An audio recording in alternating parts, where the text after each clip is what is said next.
तुलसी arts Odisha art class 8 pencil और rubber यथेष्ट। तेणु आज विषय वस्तु पेंसिल रो यूज जियोमेट्रिकल स्ट्रक्चर 2D आउ 3D आपण मानक पई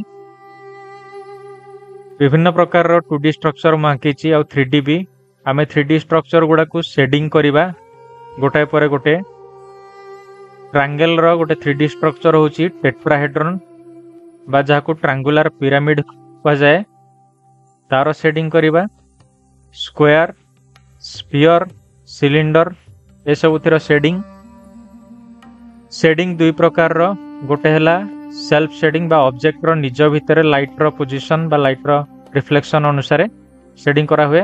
आउ गोटे शेडिंग हला ऑब्जेक्ट रो शेड बा छाई बाहर कोनोसी एरिया ऊपर पड़ी थाए तो बाहर जो शेडटा पड़ी थाए ता ऊपर आमे फोकस करिबा नहीं जो शैडो गछर छाई जेमिति से सब जिनस ऊपर आमे वर्तमान फोकस करि परिबा नहीं। आजिर इंपोर्टेंस हला ऑब्जेक्ट रो निजर विभिन्न साइड रे किभली आमे पेंसिल शेडिंग करिबा। पेंसिल रे सबुठार इंपोर्टेंट होची डार्कनेस लेयरिंग करिबा दरकार। आमे HB पेंसिल रे स्टार्ट करिबा complete first layer gently pencil को रब करी सारिबा परे सेकंड लेयर को जिबा ब्लेंडिंग आवश्यक किंतु आज ब्लेंडिंग ऊपर मु फोकस करिबि नहीं। आमे समस्त पेंसिल यूज करूचे किंतु रबर यूज को बढ़ेबा आवश्यक। रबर द्वारा आमे कोनसी पर्सन को लिभाई मध्य पिक्चर को रियलिस्टिक बनाई परिबा।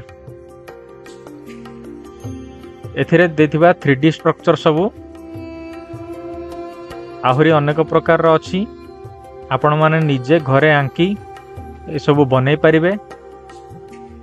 जेमिति कि सिंगल कोन किंतु आपण जते बेले गोटे डम्बेल बा डम्बर देखिबे सेटा दुईटी कोन रो समाहार परस्पर इन्वर्टेड से भली किछि ऑब्जेक्ट को आखि आगे रखी आपण आरंभ करंतु शेडिंग करिबा।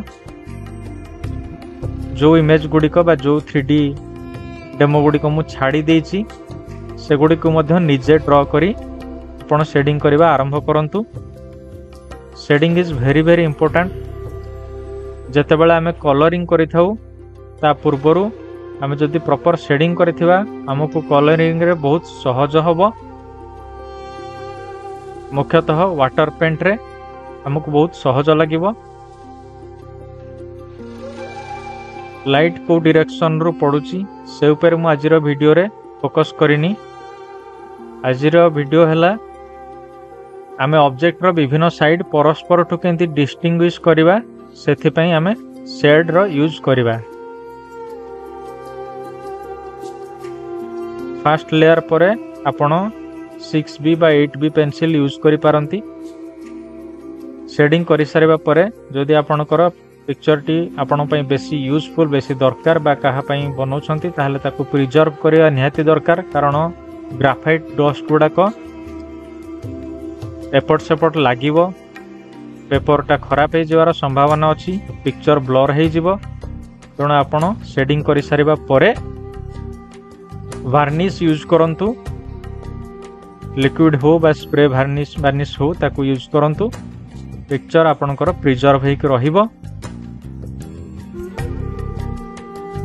जियोमेट्रिकल स्ट्रक्चर परे कोनोसी नेचुरल ऑब्जेक्ट बा natural scenery human figure A सब जिनस रे शेडिंग को यूज करंतु। को एंगल रे लाइट आसुची केमिति रिफ्लेक्ट होची बॉर्डर रे केमिति आमे डार्क रु केमिति लाइट करिबा जा द्वारा ऑब्जेक्टटा पेपर रु डिस्टिंक्ट जना पड़िबो आउ बेसी रियलिस्टिक व्यू आसीबो। वर्तमान स्फीयर ऊपर फोकस करा होची। स्फीयर बा गोलक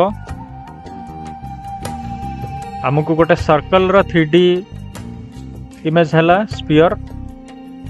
तेणु स्फीयर को एमिति बनाया को हबो जा द्वारा गोटे सर्कल भलिया न देखा जाय सेटा गोटे 3 डायमेंशनल स्ट्रक्चर भलिया देखा जिवो। गोटे ब्लैक बॉल बा गोटे पेंडु रखिला भाया देखा तेणु साइड रे आमर डार्कनेस रहिबो आ आस्ते आस्ते जो जगह उठाणी से जगह लाइट हो जिवो। तो ये थिला आपण मानक पई पेंसिल यूज उपरे गोटे वीडियो। आशा करी आपन को भल लगी थिवो।